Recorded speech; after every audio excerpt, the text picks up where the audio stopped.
Kita lanjutkan ya. Jadi kita sudah mengubah sinyal atau fungsi dalam domain waktu ke dalam domain frekuensi. Nah, kita lihat perubahan bentuknya ya. Kita lihat perubahan bentuknya, kemudian kita lihat untuk koordinat mendatarnya dia merepresentasikan apa ya. Jadi kalau dalam domain waktu ya T, kalau dalam domain frekuensi dalam omega atau frekuensi sudut. Nah, mari kita lihat lagi contoh yang lain. Misalkan diminta untuk menentukan transformasi dari fungsi dalam domain waktu yang diperlihatkan dalam grafik. Ya, jadi dalam contoh ini ft-nya tidak ditunjukkan dengan persamaan matematis tapi dalam bentuk grafik. Lalu bagaimana? Ya, tentunya ya, karena untuk mentransformasikan kita menggunakan rumus persamaan matematis transformasi Fourier, maka fungsi di atas harus kita perlihatkan terlebih dahulu persamaan matematisnya. Nah, kita harus membuat ft-nya ya, rumusan matematisnya seperti apa. Oke, nah kalau terlihat dalam grafik ini, maka ft itu hanya punya dua nilai ya. Nilai pertama itu 3 dan yang lainnya 0. Kapan saat 3? Nah, nilainya 3 itu saat T berada di antara min 2 dan 2. Sedangkan lainnya 0. Sehingga ya sudah dituliskan saja persamaannya secara mudah seperti ini. Ini adalah persamaan matematisnya. Ini yang nanti akan kita ubah ke dalam transformasi Fourier. Dengan rumus f omega sama dengan integral min tak terhingga sampai tak terhingga ft e pangkat j omega t dt. Kita masukkan saja ya. Tentunya kita hanya akan mengintegralkan dari min 2 sampai 2. Kenapa? Ya karena selainnya 0 ya, 0 diintegralkan kan juga 0 ya. Sehingga kita hanya mengintegralkan dalam batasan interval min 2 sampai 2 dan ft itu sama dengan 3 ya. Jadi 3 dikalikan min dikalikan e pangkat min j omega t dt diintegralkan dari min 2 sampai 2. Oke. Nah, 3 keluar saja karena dia itu konstanta ya. Kemudian integral dari e pangkat min j omega t adalah seper min j omega e dikalikan e dipangkatkan min j omega t, di mana t nya dari min 2 sampai 2. Nah, kita masukkan t nya ya. Oke, ya sudah, kita tinggal masukkan saja. Maka hasil integrasi kita ini ya, yang hasil integrasi yang merupakan transformasi Fourier, makanya sering disebut sebagai integral Fourier ya. Transformasi Fourier itu sering disebut juga sebagai integral Fourier karena prosesnya menggunakan proses integrasi. Jadi f omega nya sama dengan 3 per min j omega dikalikan e pangkat min 2 j omega dikurangi e pangkat 2 j omega ya. Atau kalau dihilangkan minnya ya berarti 3 per j omega dikalikan e pangkat 2 j omega dikurangi e pangkat min 2 j omega. Nah, sekarang kita ingin menggambarkan grafiknya. Nah, untuk menunjukkan grafiknya ini hanya contoh saja ya, contoh saja. Saya mengubah dulu persamaan tadi ya. Sebenarnya bisa langsung dibuat grafiknya ya dari rumus ini, dari yang kita peroleh itu boleh saja langsung dibuatkan grafiknya ya. Dari persamaan f omega sama dengan 3 per min j omega dikalikan e pangkat min d 2 omega dan seterusnya, ini kita bisa langsung buatkan grafiknya. Tapi saya ingin mengubah dulu ke dalam persamaan yang mungkin secara intuitif, karena kita sudah sering menggunakan, sudah bisa langsung terbayang ya di kepala kita kalau kita melihat persamaannya. Oke, kita manfaatkan persamaan Euler ya. persamaan Euler untuk bilangan kompleks itu adalah E pangkat J theta itu akan sama dengan cos theta plus J sin theta. Ya, ini persamaan Euler ya. Kemudian kita juga memanfaatkan persamaan identitas trigonometri kompleks ya, dimana sin theta sama dengan E pangkat J theta min E pangkat min J theta per 2J. Oke. Kemudian kita juga bisa gunakan ya cosinus theta sama dengan E pangkat J theta plus 2 plus E pangkat min J theta per 2. Oke. Nah, 2 ini nanti kita pilih mana yang akan kita gunakan ya. Oke, dan persamaan Euler. Nah, kembali ke dalam fungsi Fourier-nya ya, ke dalam fungsi Fourier-nya. Oke, kita peroleh tadi 3 per J omega dikalikan E pangkat 2J omega dikurangi E pangkat min 2J omega.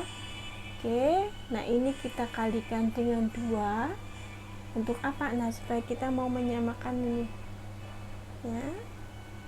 Oke, kita samakan dengan bentuk itu, maka kita peroleh 6 per 2J omega.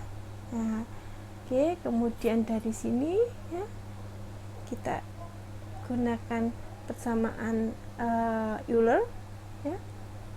Oke. Oke, kita gunakan persamaan Euler, maka kita bisa ubah bentuk yang di sebelah kiri ini dengan bentuk yang di sebelah kanan ya. 6 per omega sinus 2 omega. Nah, dari persamaan ini kan kita sudah bisa tergambar, oh ini adalah bentuk sinyal sinus ya. Jadi dalam pikiran kita itu sudah ada tuh bentuk sinyal sinus gitu ya. Oke, dengan amplitude yang dikalikan 6 per omega.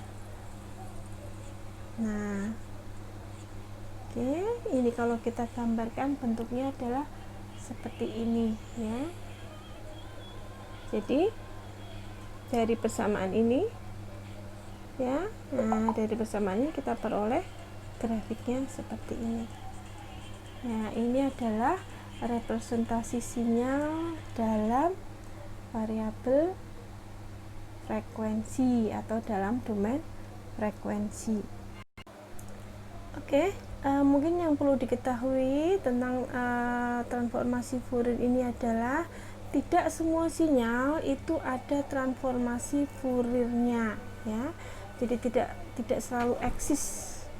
Nah, transformasi Fourier hanya eksis jika kondisi berikut ini terpenuhi ya.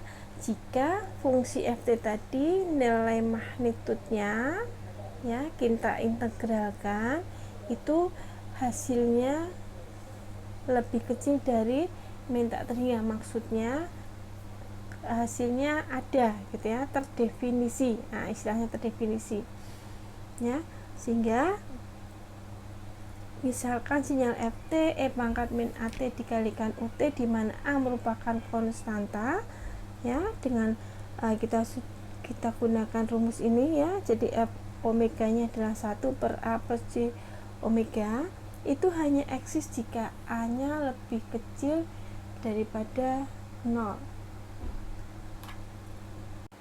Oke ya, jadi dia hanya eksis, maaf ya tadi saya ralat, jadi hanya eksis jika a lebih besar daripada 0 ya. Jadi bukan lebih kecil daripada 0, tapi a harus lebih besar daripada 0. Kenapa? Karena kalau a lebih kecil daripada 0, maka integral dari nilai magnitud ft tadi menjadi tidak terhingga ya, atau tidak terdefinisi gitu ya. Oke. Kemudian salah satu sifat yang lain dari transformasi Fourier yang perlu kita ketahui adalah bahwa transformasi Fourier itu bersifat linier ya, sehingga kita bisa memanfaatkan transformasi ini untuk sistem-sistem yang linier. Oke. Nah, ini persamaan linearitas dari transformasi Fourier. Oke. Nah, ini beberapa contoh transformasi Fourier dari sinyal-sinyal yang sering digunakan ya. ada studi-studi pengolahan sinyal. Jadi yang di sebelah kiri adalah sinyal dalam fungsi waktunya, dan yang di sebelah kanannya adalah transformasi Fouriernya atau sinyal dalam domain frekuensinya. Oke. Mungkin yang sering kita pakai adalah yang ini ya, yang unit impulse ya, unit impulse dalam domain waktu bentuknya seperti ini. Jadi hanya anak panah saja ke atas, ini menunjukkan bahwa sinyal ini nilai besarnya, nilai sinyalnya tidak berhingga, tapi muncul hanya sesaat saja ya, saat T sama dengan 0 saja ya. Ini kalau kita ubah ke dalam spektrum Fouriernya atau domain frekuensi dengan transformasi Fourier, kita dapatkan bentuk seperti ini ya. Jadi konstan 1 untuk semua frekuensi. Oke. Kemudian model sinyal yang lain adalah sinyal kotak. Nah, ini tadi kita juga sudah membuktikan sendiri ya. Kemudian kalau kita ubah ke dalam transformasi Fourier, bentuknya menjadi berosilasi seperti yang di sebelah kanan ini ya. Kemudian sebaliknya, ternyata kalau sinyal yang kita transformasi Fourierkan itu ini untuk yang di bawah ini adalah sinyal konstan DC ya. Jadi sinyal yang secara dalam domain waktunya dia konstan ya. Dalam domain waktunya dia konstan. Kalau kita transformasi Fourier kan ya, justru menjadi bentuk yang seperti ini ya. Jadi anak panah ke atas ya. Jadi nilainya hanya sesaat pada saat omega sama dengan 0. Oke. Kemudian model sinyal yang lain adalah sinyal ini tadi ya, E pangkat min AT UT ya. Dan yang sebelah kanan ini adalah bentuk transformasi Fouriernya. Nah, kemudian salah satu manfaat penggunaan transformasi Fourier adalah karena kalau kita menggunakan sinyal dalam domain frekuensi itu ada beberapa kemudahan yang bisa kita dapatkan. Misalkan dalam analisis sinyal seperti ini, jadi ada satu sinyal FT dimasukkan ke dalam sistem yang mempunyai karakteristik HT. HT ini istilahnya adalah impuls ya, respon impuls sistem. Kemudian keluarannya adalah YT.